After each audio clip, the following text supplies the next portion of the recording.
Do you want to be healthier, yet you just don't know what to do? All these shows telling you this and that, but nothing seems to work.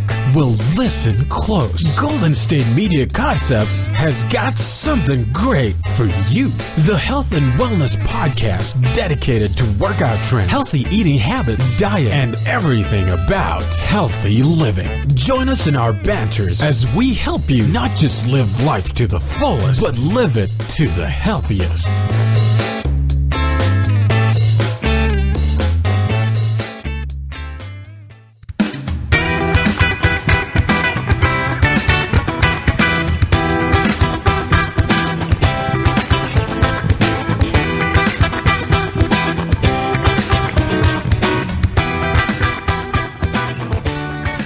Hello and welcome to the GSMC Health and Wellness Podcast, brought to you by the GSMC Podcast Network. I am your host, Sarah, and I hope you are having a wonderful February so far. I mean, it's only February 2nd, so I hope it's going pretty well so far. I actually can't believe that it's already February. It feels like January just went whoosh and zipped right on by. I'm not really sure where it whooshed off to, but wow, January went fast. And so here we are in February and back to a new episode of the Health and Wellness Podcast. And today I would like to talk about wellness and wholeness in sort of a comprehensive, all-around way. Often when we think about health, the first thing we think about is physical health, right? Whether that's dieting, exercising, whatever that might be. Often when we think about health, we think first of our physical health. That's expanding a little bit. We're starting to talk a little bit more about mental health, which is good. But in order to be truly healthy, you really have to focus on your health as a whole. And it's more than just your physical health, which of course is very important, but it's more than just your mental health, which is also very important. There's so many aspects of our overall health that work together. If your physical health is off, your mental health isn't going to be as great, and vice versa. Now, I am going to talk about something called the Wholeness Wheel on today's episode, and the Wholeness Wheel comes from my Lutheran tradition. I grew up Lutheran and have been a Lutheran my whole life. I still go to church in the Lutheran church.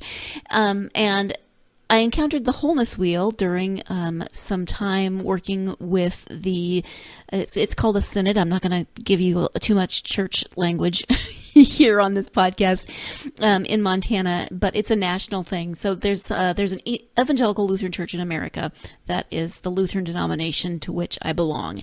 And they have put out many years ago something called the Wholeness Wheel that helps to look at wholeness and health, look at health from this whole perspective, from more than just looking at it from only physical or only mental health or only spiritual health. All of those are important. Now, this does come from a Lutheran perspective, as I said, but the way I'm going to be talking about it today, I think it can be modified to include all of us. You don't have to be Lutheran. You don't have to be Christian for this to work. Now, in the Lutheran tradition, baptism is a very important part of our life of faith. And so at the center of this wheel is baptism. That's fine. But you do not have to believe in baptism to believe in this wheel, because the wheel itself consists of 6 parts: social and interpersonal well-being, emotional well-being, physical well-being, financial well-being, vocational well-being, and intellectual well-being. 6 parts of our whole self, of our whole well-being. And you do not have to be a member of any certain church for spiritual well-being to be a part of you. You don't even have to necessarily believe in any kind of God for spiritual health to be part of you, but we all believe in something outside of ourselves. And when we are healthy in that belief, that can really help our overall health. So we're going to be talking about each of these sections in this episode. And to start, why don't we go ahead and start with that spiritual well-being. So as I said, because this is from the Lutheran Church, their definition is going to be more God-centric than your definition might be. But let me just read you their definition, and then we can talk a little bit more about how this might affect your overall health, no matter where you are in your spiritual journey. So, living a centered life focused on God affects each aspect of our well-being. Turn to God for strength as you seek to live well in Christ. Nurture your relationship with God through prayer, devotions, worship, nature, art, and music. Explore who you are and know whose you are. Okay, again, very, very Christocentric, right? But living a centered life in terms of spirituality, I think all of us can relate to that on some level. You can be agnostic. You can be an atheist and still have a spiritual life, whether that is in meditation, whether that is in art or beauty. There's still a spiritual aspect to your nature in some way, right? Many people say they feel closest to whatever they perceive God to be in nature.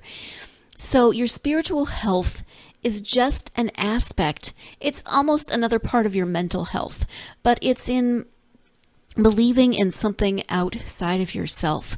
Whether you feel better physically, emotionally, mentally, whatever in nature, that's part of your spirituality.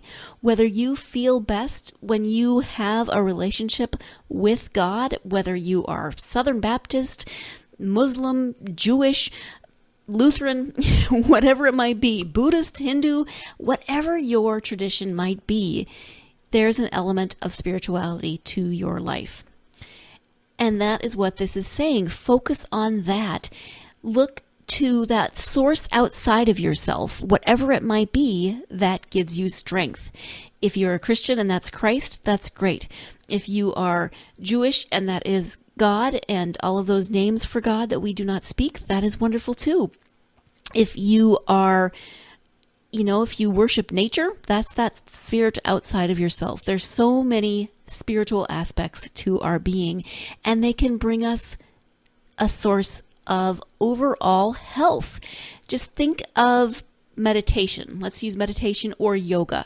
You do not have to be a member of any church or religious affiliation or anything else to practice meditation or yoga. But yoga and meditation can be spiritual practices. They help you to center yourself. They help you to focus on your own breathing, on your own experience of the moment that you are in. And they can help your overall health as well. Of course, yoga can help with your physical health. They can both help with your emotional and mental health. And it doesn't necessarily mean that you are suddenly affiliating yourself with any kind of religious organization or religious belief. So spiritual well-being, just that belief in something outside of yourself, something bigger than yourself. And whatever that is, you need to nurture it, because spiritual well-being is one of these 6 factors.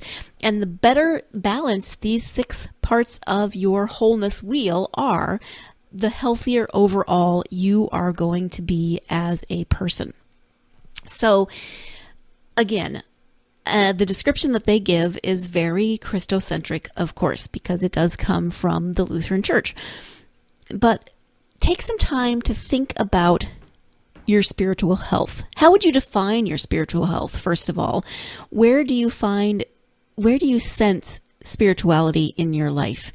There's a common phrase that you hear all the time in society anymore, and it's that, well, I'm spiritual but not religious. Okay, cool. What does that mean for you? What do you mean when you say you are spiritual? Because that's going to help your overall health when you are able to define that. Does that mean that you go for hikes and you find yourself at one with the nature surrounding you? Does that mean that you go to church or synagogue or anywhere else, or a temple or a house full of friends that just sit around to talk about philosophy? That can be a spiritual center for you. whatever you define it as, nurture it. Nurture it in your own life in some way. It doesn't have to be complicated. If you can do 5 minutes of yoga here and there, that's a great place to start. If you can meditate, that's another great place to start. If prayer is important to you, do that. Do whatever it is that's going to nurture you spiritually. So that is the first of our 6, spiritual well-being. And we're going to move on now to social and interpersonal well-being. And the definition I'm going to give you first comes from the ELCA definition. Again, that is the Evangelical Lutheran Church in America. I just want to give them their due because I'm not trying to steal this. I'm just giving you a place to start. So, spiritual or social interpersonal well-being. Again, there's going to be God language in here. We're going to work with that, okay? We are created by God to be social beings, living in community and instructed to help and love each other. We maintain social well-being through interaction, play, and forgiveness. Take time to nurture your relationships with family, friends, congregation, and co-workers. And so, again, of course, it starts out that we are created by God to be social. But whether you believe that or not, we are social beings. No matter how antisocial you are, how introverted you are still, in some sense, a social being because you live in the world. 99.9% of you live in the world. And if you don't live in the world, you are living in a cave and you haven't talked to somebody in the last 15 years, you're not listening to this podcast. Let's just be clear about that, right? I am what's considered an introvert on the Myers-Briggs assessment, and we talked about that on a podcast forever ago. But introvert, it doesn't necessarily even mean that you're shy. It just means that you gain energy from time alone. So I can be just as social as the next person. I can go to a party. I can enjoy myself. I can chat with people. I can do all of that stuff. I can be social and social and social until I can't. And then I need some time by myself, not to talk to anybody, maybe to take a nap, read a book. But this social and interpersonal well-being doesn't just mean, are you an introvert or an extrovert? Although that's important to know, because once you know where you gain your energy, do you gain your energy from being around a lot of people all the time? Or does that drain you? Do you gain your energy from more solitary activities? Your social and interpersonal well-being is a part of your overall health. And knowing where you are on that spectrum of introversion and extroversion is going to help you with your social and interpersonal well-being. But this is bigger than that also. So we, no matter how introverted we are or how shy we are or how much the world just makes us want to run away, whatever it is, we still encounter the world. And so when we are emotionally, or when we are intellectually, I keep saying the wrong thing. When our social well-being is taken into account, then we remember that interconnectedness between ourselves and the rest of the world. And you know, if you are one of those people who maybe you're not in a cave, but you don't like to interact, but you still interact with the world in other ways. Maybe that's online. Maybe you're a gamer and you do the virtual, I sound like a total dork right now. You do the virtual gaming where you talk to other people. Yes, I don't know what I'm talking about here. I've never done it, but I know it exists. There's all kinds of ways that we interact, right? And so we need to take time to nurture those relationships because they are so important. Even nurturing the relationships, this doesn't mean it has to be some giant, huge gesture, but nurturing our relationships, take time to acknowledge the relationships in your life, knowing that those relationships can be casual, they can be platonic, they can be romantic, they can be that of a coworker, and all of these categories blur into each other. We even have relationships with people that we don't know, people who are very different from us. And we have to take time to nurture those relationships because we do live in the world. We are designed to be, in some sense, social creatures. So knowing that there are other people in the world and taking time to nurture those relationships can help your own overall sense of health, your own. It might affect your mental health. It might affect your physical health. They all interact with each other. But taking time to nurture those relationships, not just with people that you know and love, but even with people that you don't necessarily know. I'm not saying go out and find a stranger and make a friend every day with someone that you've never met. That might work. That might be something that you want to do. What I am saying is take the time to be kind. Take the time to be polite. It's not hard to be polite to the people you interact with every day, from your barista who makes your morning coffee, to the person who bags your groceries, to the person who is serving you food at a restaurant. Be kind. Everyone, there's that cliche, but it's true. Everyone is fighting a battle that you know nothing of. And so take some time to nurture those relationships, even if it's just a smile, even if it's just saying please and thank you, even if it's just saying, how are you? I hope you're having a good day. We do have to take our first break of the podcast. When we come back, I'll be talking a little bit more about this nurturing of relationships as an aspect of our overall health, and then we'll be moving on to the next section of the Wholeness Wheel. So stay tuned. You are listening to the GSMC Health and Wellness Podcast, and I will be right back.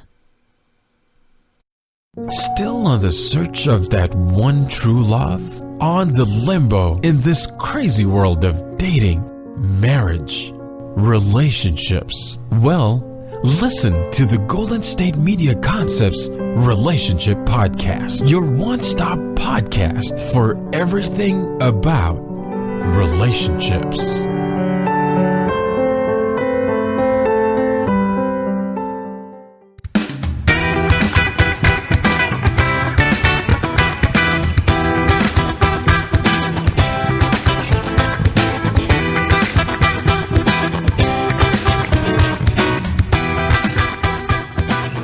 Welcome back to the GSMC Health and Wellness Podcast. We are talking in today's episode about overall health in terms of 6 aspects of overall health that make up what's called the Wholeness Wheel. And we talked already about spiritual health, and we're now talking about social and interpersonal well-being, and that we are social creatures. No matter how antisocial we might seem, we still are social creatures, and we encounter relationships in various ways every day. So take some time to think outside of yourself. Your health, of course, is super, super important, and paying attention to yourself and your health and taking time for yourself is incredibly important. Now, we are often so insanely crazy busy that we tend to forget to take time for ourselves. But often when we are insanely crazy busy, we are doing so... We run around and we do so many things that we don't pay attention to ourselves, and we often don't pay attention to others around us. Now, this isn't necessarily true if you are a caregiver of any kind, whether that's a parent or a caregiver of a relative who is ill or any number of things. Then you are paying attention to someone else, and you definitely need to pay attention to your own health and take the time to make sure that you are, not neglecting your own health in terms of taking care of everyone else. But often when we are so busy, we can lose track of the rest of our relationships. So if you're a caregiver and you're focusing solely on your children, you might not always have time for your relationship with your partner or your relationship with your extended family or your friends. It's all this huge balancing act, right? Our health encompasses so much. And when we take time to nurture our relationships, and that includes our relationship with ourselves, then we are going to, our health will improve. If we take the time to nurture relationships with our family members, then our family life is going to be better, and then that support system is stronger. When we take time to nurture relationships with coworkers or members of any organization that we belong to, then and think of nurturing as, good communication, taking care to speak kindly to people even when you disagree, Because when we nurture those relationships, when we pay attention to how we interact with others, then those relationships get stronger, our support system gets stronger, our overall health gets stronger. Everything is interconnected. Everything affects something else. It's this whole, you can call it the circle of life, you can call it interconnectedness, you can call it whatever makes the most sense to you, but everything we do affects everything else. Which can sound overwhelming, actually, when you think about it. Oh my gosh, everything I do affects everything else. Why? But it's back to what I was talking about with spiritual health. Meditation. Meditation is just paying attention to the moment that you're in. So in terms of relationships, pay attention to the moment that you're in.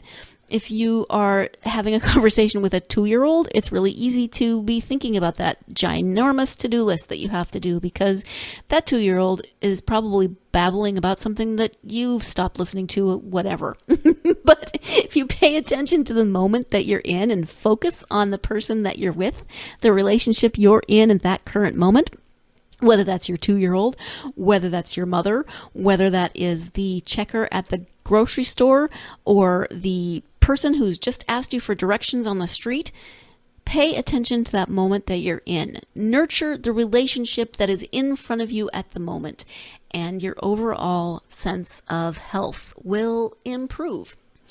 So those were the first two. So we've had spiritual well-being, social and interpersonal well-being, and then we move on to emotional well-being. Being emotionally well means feeling the full range of human emotions and expressing them appropriately. Self-awareness is the first step. Recognizing and honoring your own feelings and those of others, see, interconnected relationships, stress, contentment, anger, love, sadness, joy, resentment will help you live life abundantly. So self-awareness is a huge part of this, and this is the emotional well-being. Now, I'd say that there is maybe a distinction between emotional well-being and mental health.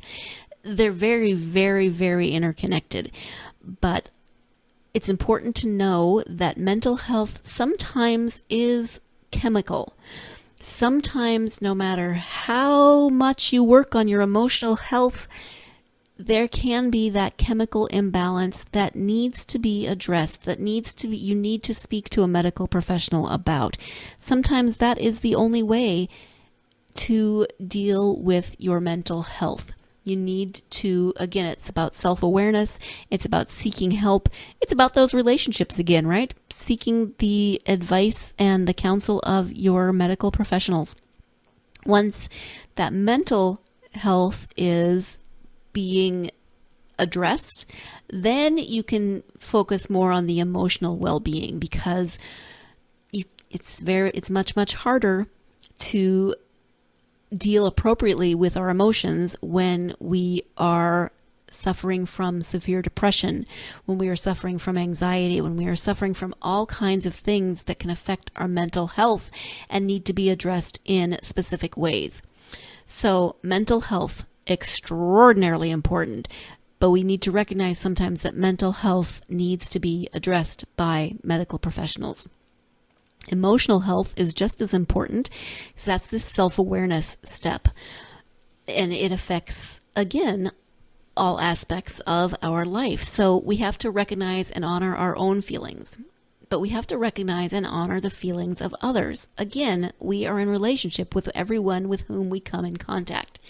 So when we aren't recognizing the feelings in our lives, stress, contentment, anger, love, sadness, joy, when we don't take the time to recognize those, they can become overwhelming.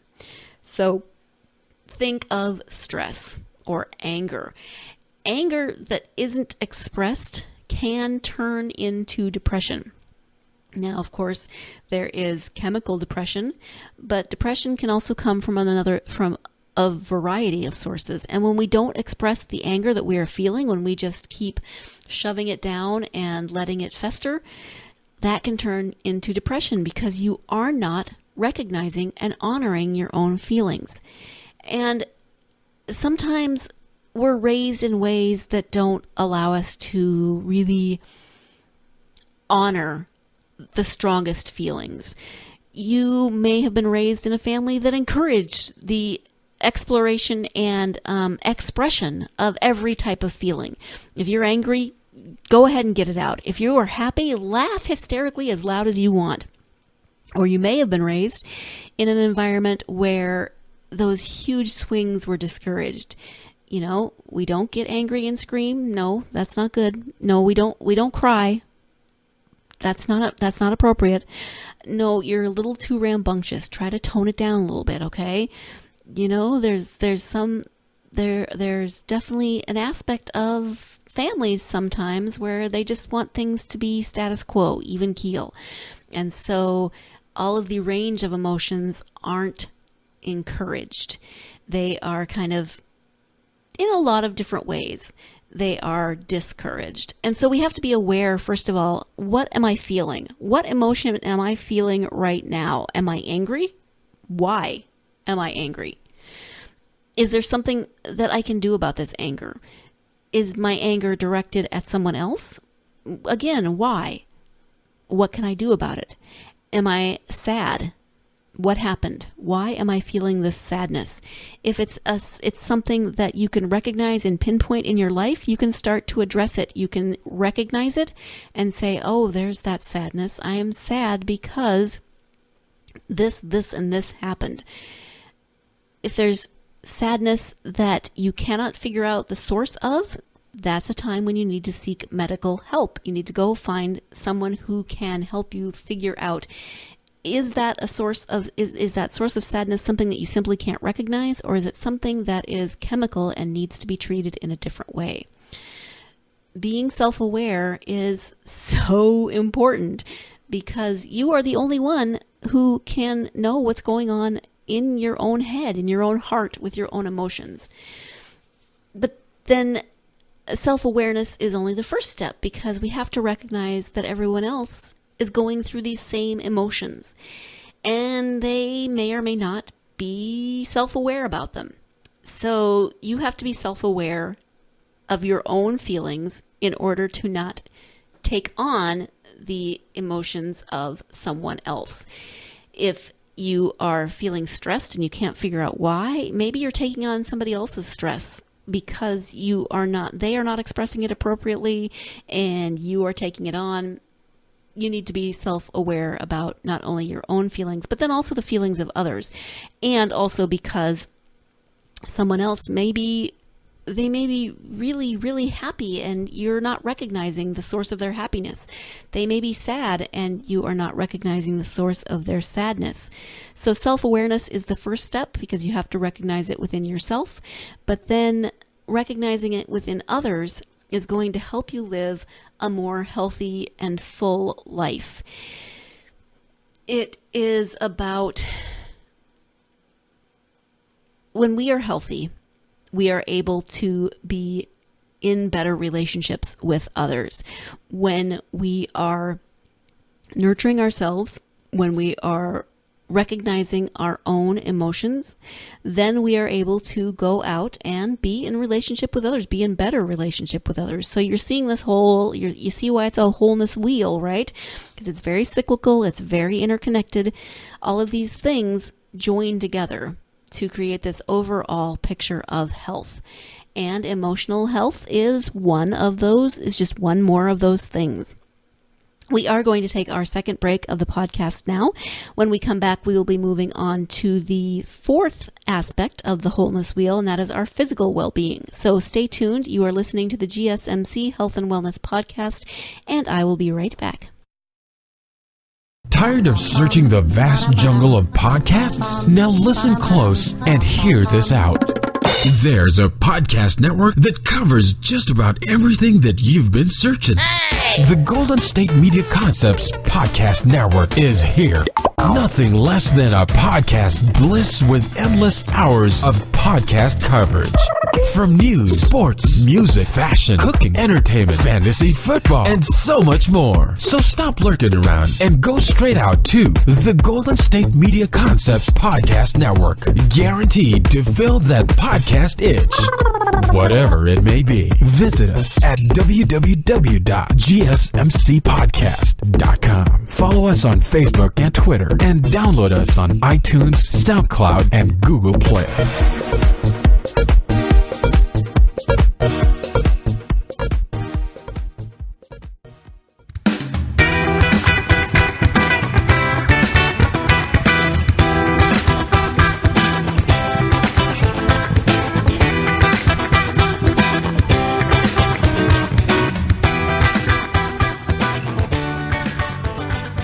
Welcome back to the GSMC Health and Wellness Podcast. We are talking today about the Wholeness Wheel, a way of looking at our health and wellness from a bigger perspective, or you might consider it several smaller perspectives, if you will.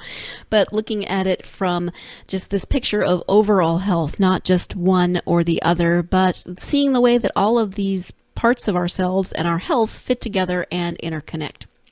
So we have covered so far the first three: spiritual well-being, social, interpersonal well-being, and emotional well-being.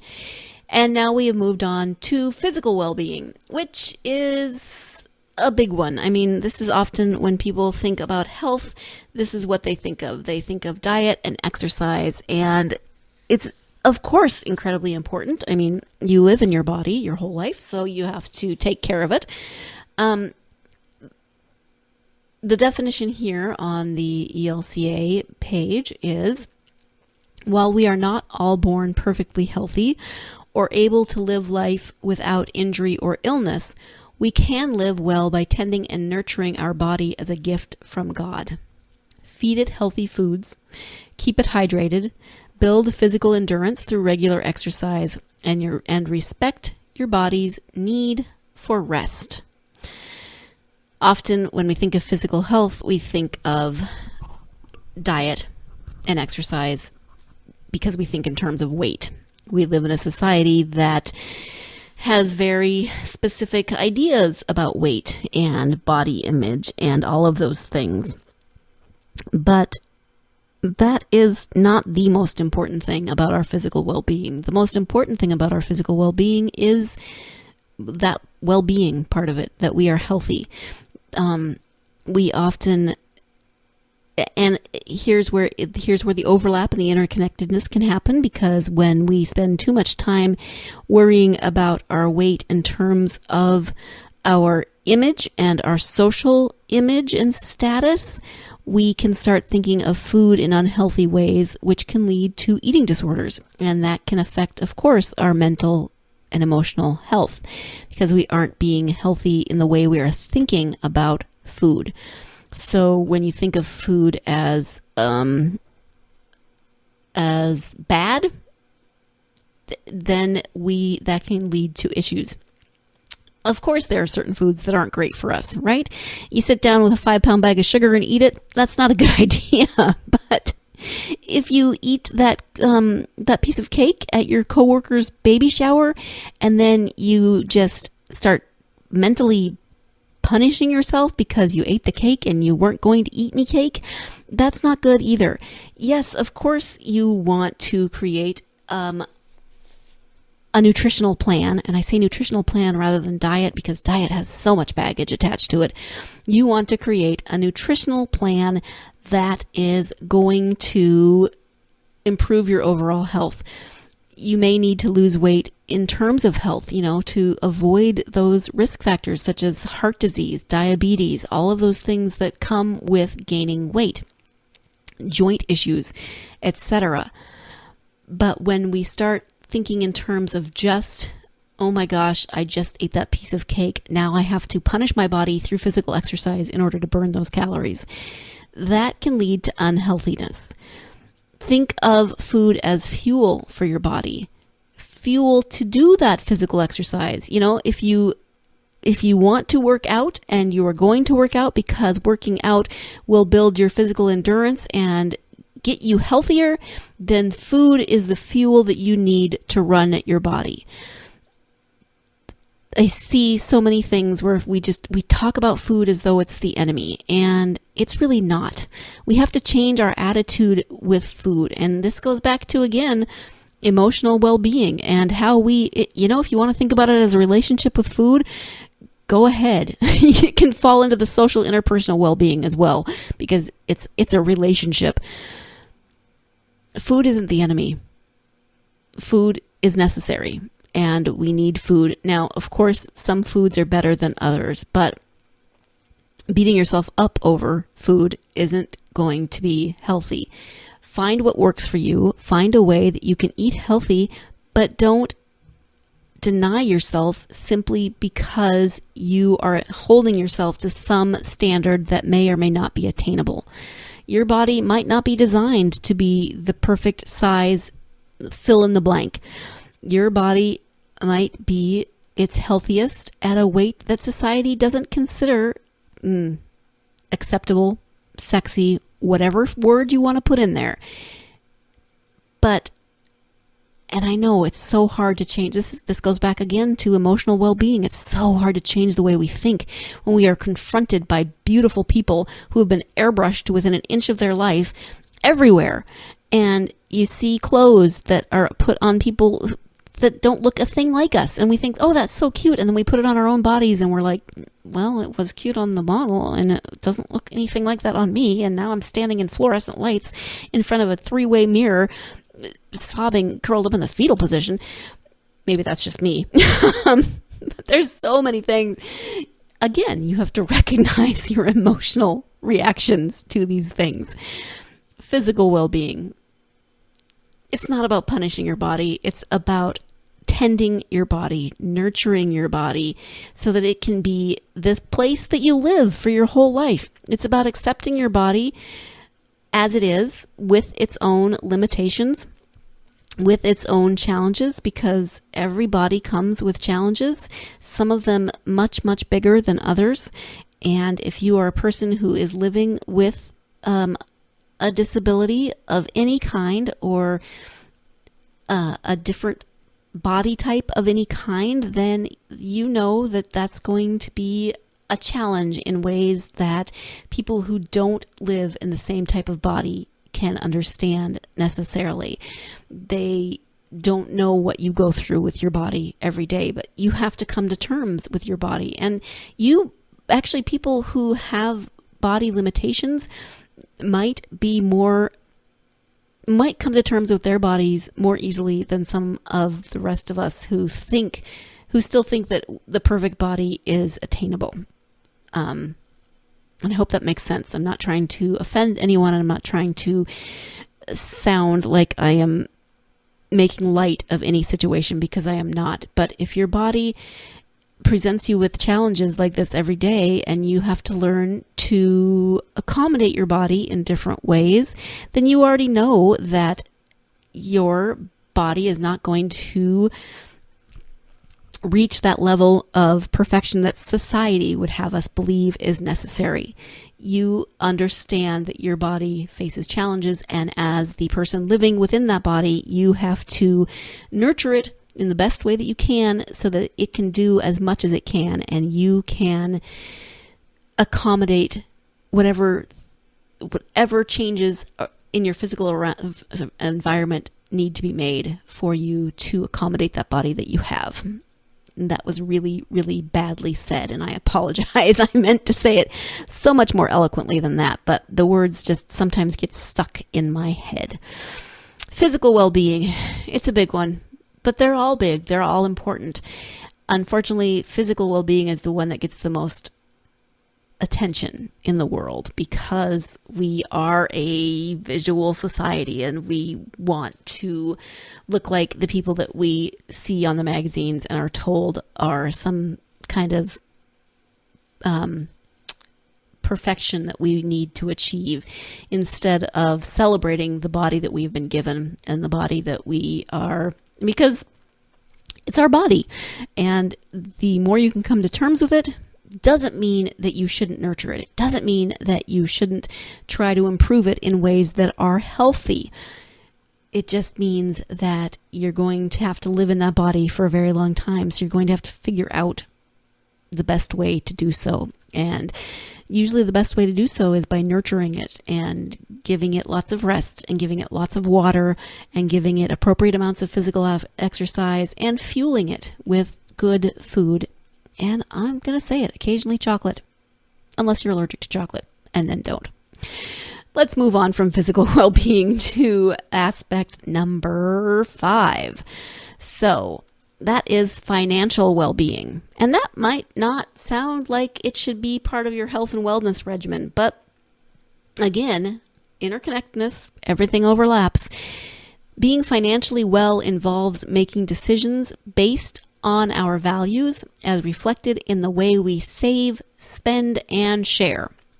Tending to one's financial well-being in this way requires us to be resilient, generous, and focused on sustainability. So you can see where this really can hit all of the other, all of those other parts of the wholeness wheel: spiritual, social, emotional, physical, vocational, intellectual well-being. They all come into play here, right? Because our finances, unfortunately, we need finances to survive in the world that we live in. If you are not paying attention to your finances, if you are making decisions to spend outside of your means, that's going to affect your physical well-being. It's going to affect your emotional well-being. Granted, this is so much bigger. If you want to get into economics, if you want to get into socioeconomics, I mean, this is a huge topic that I am not necessarily well-versed enough to speak on. I mean, I understand that economics and socioeconomics play a huge role in the financial life of many, many people, and that there are cycles and patterns and things that feel out of control and can be out of our own control. But let's just focus on spending within our means. So paying attention, again, to what is in front of us. Now, if you have expenses that are beyond your monthly paycheck and you are working 2 to 3 jobs already, now that is what I was talking about earlier with economics and socioeconomics and those types of things. And that can be extremely, extremely difficult. And of course, it's going to be detrimental to your overall health. But let's come at this from just kind of an average person who is living in a place where they can afford their job basically matches the cost of living. Okay. Again, I'm not trying to say this in ways that are going to be offensive to anyone. I'm just trying to avoid making this podcast 3 years long, because each and every one of these categories has so many different subcategories that you could talk about. But let's say you're just kind of an average person making your paycheck, paying your rent, etc. You have a budget and you know that you make X amount of money and you owe X amount of money in bills. Hopefully the money that you earn in your paycheck is enough to cover those bills, with some for savings and, those rainy day funds and emergencies, etc. Hopefully that is the case. That's the ideal place to be, right? There are certain things that come into play that we cannot control. But one thing that comes from the society that we live in is, again, keeping up with our neighbors and thinking that we need those material things. And so making decisions to spend outside of our means can really affect our financial well-being. And then we get into things like credit card debt and debt of all kinds, and that's where we can really get into trouble in terms of our financial health when we are spending outside of our means. I'm going to take another quick break. We're going to take the last break of the podcast, and then when we come back, we'll be finishing up with these 6 categories. Talk a little bit more about financial well-being. Stay tuned. You are listening to the GSMC Health and Wellness Podcast, and I will be right back. Golden State Media Concepts bring you the Bible Study Podcast. Reflect and journey the Bible as together we study God's Word and be inspired. Bible study made fun and informative for all ages. It's the Golden State Media Concepts Bible Study Podcast.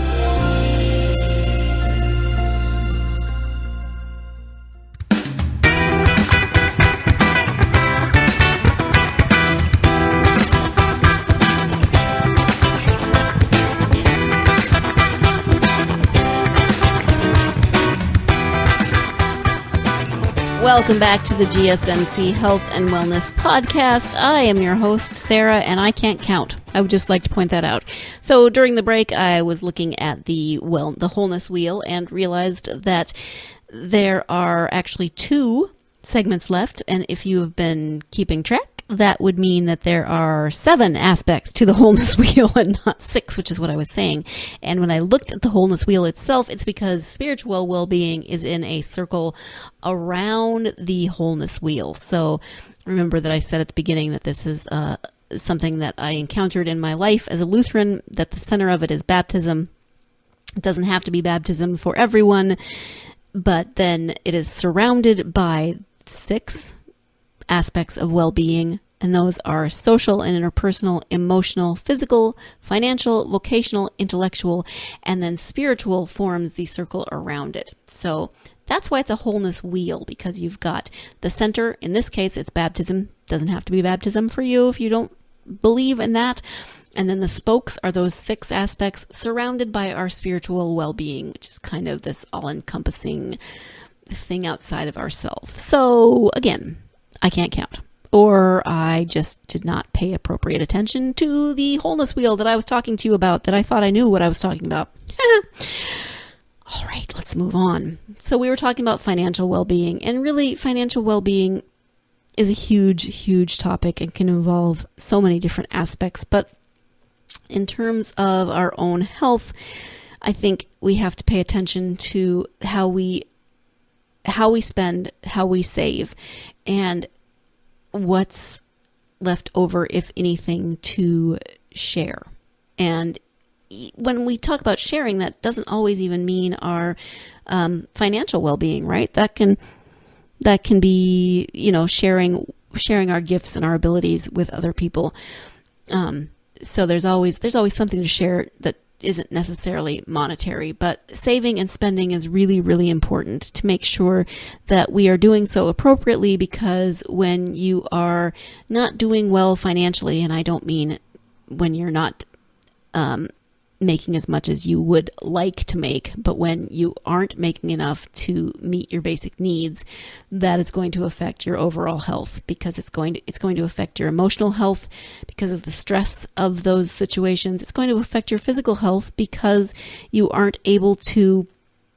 might not have the medical care that you need because of your financial situation. So this one's really complicated, and it's important to do what you can within the confines of your own situation. Do what you can.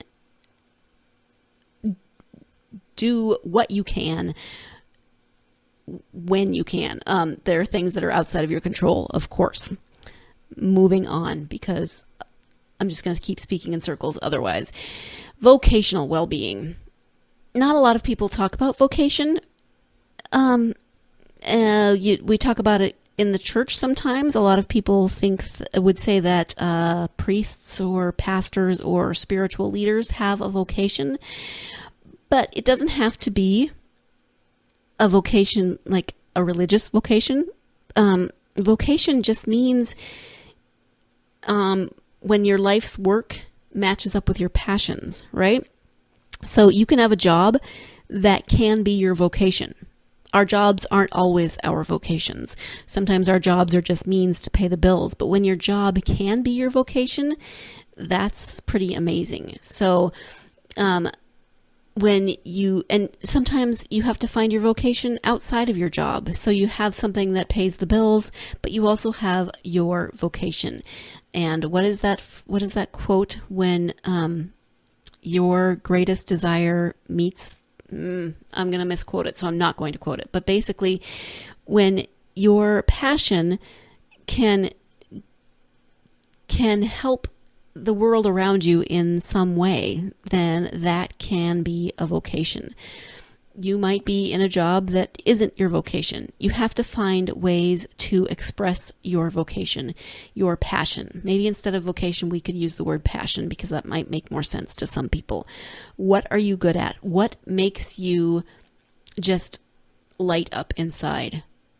Is it something artistic? Is it something more scientific? What is it that just lights up your whole brain with joy when you do it? Maybe that's not something that you think you can actually make a career or a living at. Maybe it is. But our vocational well-being is finding opportunities to use the gifts and talents that are innate within each one of us, because we all have them. We are all good at something and we are all passionate about something, and we can use those then not only to help ourselves, but to help others around us. And so you can see, once again, I'm going to say it, interconnectedness, overlapping, these spokes overlap and bleed into one another, and they all affect everything else. So your vocation isn't always your job. Sometimes it is, and when that happens, that's awesome. That is one more step that's just one more aspect of your life that's working out, but it's not always. But find ways to express yourself in terms of your passions, in terms of the gifts and abilities that you've been given, the things that give you joy, because that's going to affect your emotional health. It's going to affect your physical health. It's going to affect your social and interpersonal health. It's just going to affect everything. Overlapping. Maybe I should have called this episode the overlapping episode, because everything is connected. Intellectual well-being. Last one. Using our minds keeps us alert and active. Stay curious. Ask questions and seek answers. Explore new responsibilities, experience new things, and keep an open mind. And remember, knowing when and how to let your mind rest is as important as keeping active. Intellectual well-being. Probably not one that we think about very often, right? Emotional and physical well-being are huge. Financial, we might not think of in terms of well-being so often, but finances tend to take up a lot of brain space. We tend to think about them a lot. Social and interpersonal well-being, well, we live in society, and so we interact on a daily basis. That comes into play. Vocational well-being, you might not think about that quite so much, but it does come up in terms of, okay, what am I going to do next? What job am I going to get? What am I going to train for, etc., etc. Intellectual well-being, though. How often do you think of that one?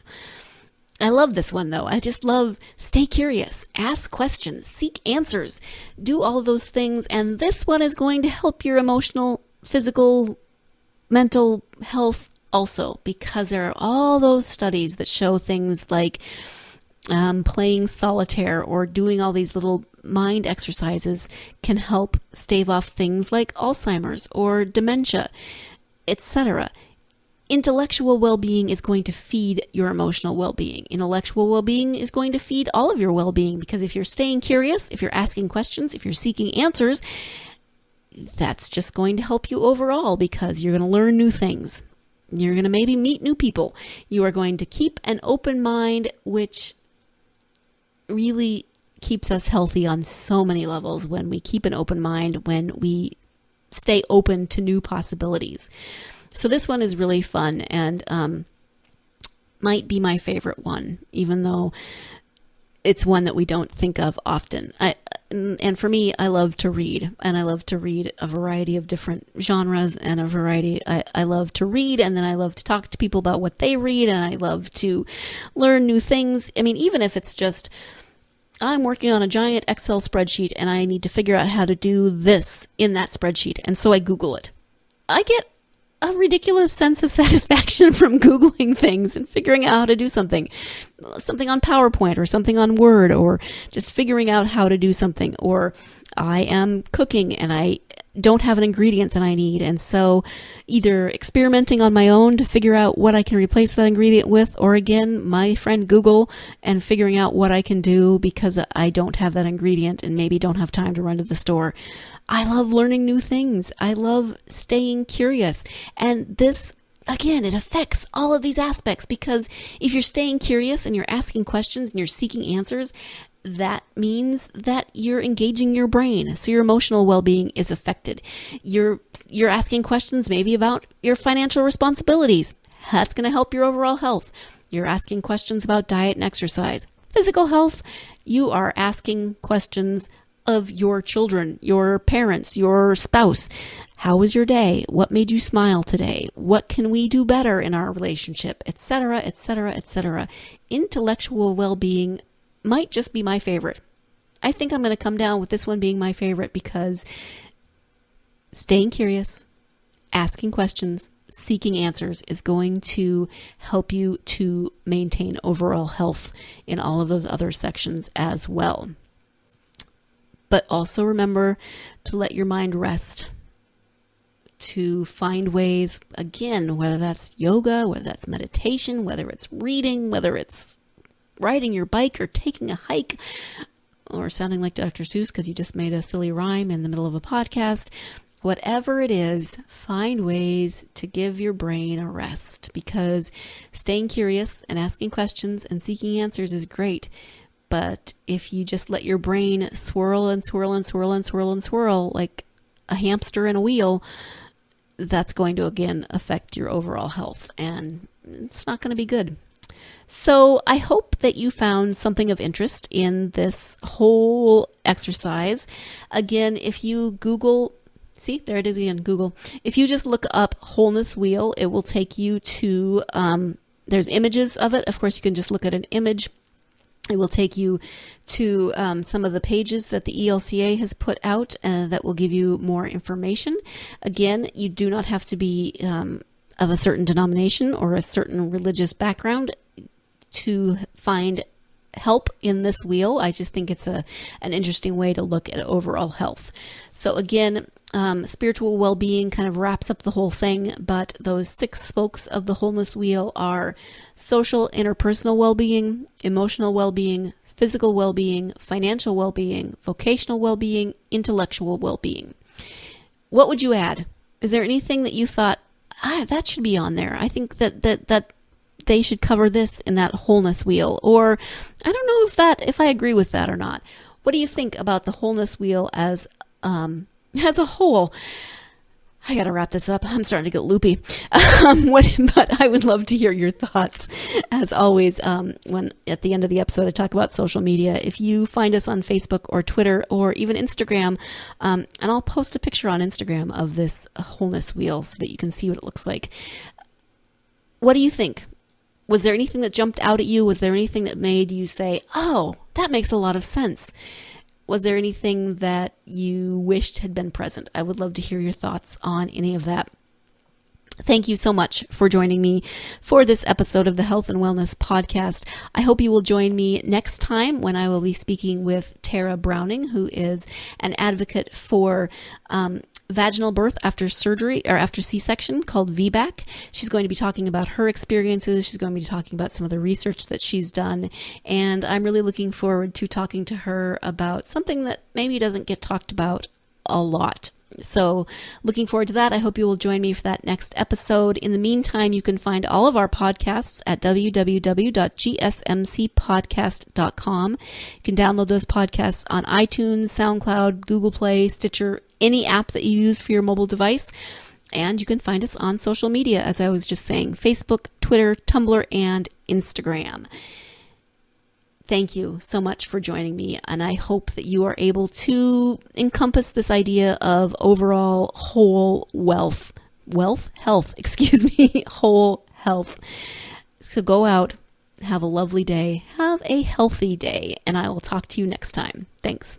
You've been listening to the Golden State Media Concepts Health and Wellness Podcast, part of the Golden State Media Concepts Podcast Network. You can find this show and others like it at www.gsmcpodcast.com. Download our podcast on iTunes, Stitcher, SoundCloud, and Google Play. Just type in GSMC to find all the shows from the Golden State Media Concepts Podcast Network, from movies to music, from sports to entertainment, and even weird news. You can also follow us on Twitter and on Facebook. Thank you, and we hope you have enjoyed today's program.